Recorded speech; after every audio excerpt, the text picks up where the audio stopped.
With J.K. Rowling, that was so big that they went for the Queen. Yeah. They're trying to take down literally the most successful author of human history. Yeah. Hasn't she sold more copies than the Bible at this point? Exactly. Is that accurate? I don't know, probably. I think the Harry Potter books have sold more or are at least similar to the sales of the Bible. She just wrote it in her lifetime. Yeah. Bible's been around for 2,000 years. 2,000 years head start. Yeah. And and they went for her, and they went for her. And there's like 7, I mean, when you think about it, there's like 7 or 8 generations of kids have read these books. Best-selling series in history. So Harry Potter series alone is exceeding 600 million copies sold worldwide. Yeah, it's crazy. And you know, and the kids who read her books are the ones trying to cancel her. The kids who read her books aren't taking on board any of the lessons of the books. It's very strange. Well, it's hard to be courageous.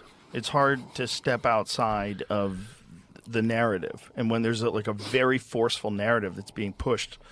Like you know what Elon likes to call the woke mind virus, like whatever that thing is that has like these very clear rules that you must follow. Like people get real scared, and they get real aggressive when they get real scared. They don't want to get canceled themselves, so they become some sort of an enforcer for these ideologies. And it gets contagious, and it turns into some sort of a weird culture war that's akin to a religious war. They call it the other side call it a culture war to try and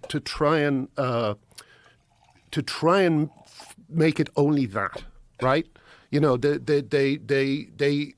talk about it as a culture war to try and kind of keep it under in a framework they understand. Yeah. But it's not a culture war, really. It's like it's women's lives. You know, you're talking about 51% of the population. You know, they fought for these rights 100 years ago, and now they're trying to take them away by stealth. There's a nurse in the UK at the moment. Her name is Sandy Peggy. And she had a doctor, 6'2", rugby-playing doctor, who had started identifying as a woman, I think in 2022, right? Using the women's toilets in an NHS hospital every time. She was bothered by this, but she tried not to say anything, okay? Until finally she had her period, and she went in, and he was there, and he asked her to leave. She's now going through the whatever week tribunal. Wait, he asked her to leave? No, sorry, I put that wrong. She asked him to leave. Oh, I see. And he refused. He took it up as a complaint, and now she's going through a work tribunal. Not him. He's not in trouble for going into women's toilets. She's in trouble. And that's the whole of the UK at the moment. How did this happen? Let's you're an intelligent guy, and you've had 8 years to think about this. Yeah. What do you think happened where people lost all ability to objectively analyze all the various little things that are at work in this?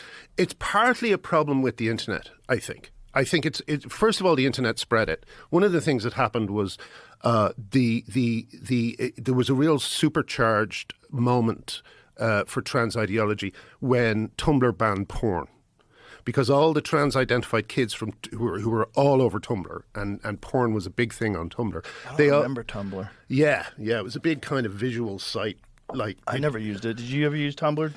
Didn't use it, but I know what he's talking about. Yeah, it was big for generation. Was it a social media thing? Yeah, it was big amongst teenage girls, of course. Okay. You know, so you've already got a worry there, you know.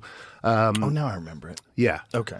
And they all came over to Twitter, and that's the moment when Twitter became extremely toxic in terms of talking about this issue. And so there was a kind of a double thing going on. Like, I remember when I was talking to people I knew about the issue, they simply couldn't talk about it. It was the strangest thing. They get scared. I know, but even in personal one-on-one, they can't talk about it.